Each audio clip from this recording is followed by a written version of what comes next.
Ja, moj vzornik v bistvu je bil moj brat, že od majhnega.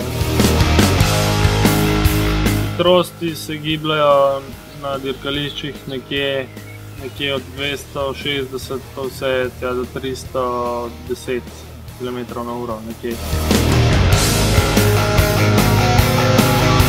Hitrosti skozi ovinek so nekje minimum, bom rekel, nekje 60 pa vse tja do 250 km.